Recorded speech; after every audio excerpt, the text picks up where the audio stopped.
Happy birthday cake, আমার 2 মেয়ের জন্মদিনে কেক।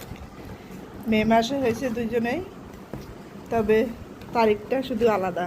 একই মাসে বড় মেয়ের হয়েছে মেয়ের 29 তারিখে, আর ছোট মেয়ের হয়েছে 19 তারিখে।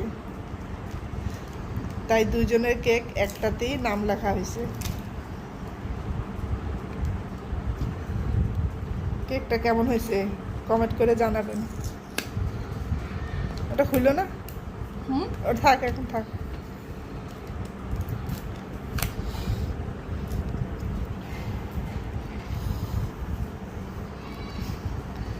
এই যে বড় মেয়ের নাম হয়েছে ইশরাত জাহান, ছোট মেয়ের নাম হয়েছে ওমরান। সবাই দোয়া করবেন ওদের জন্য। আল্লাহ হাফেজ, ভালো থাকবেন।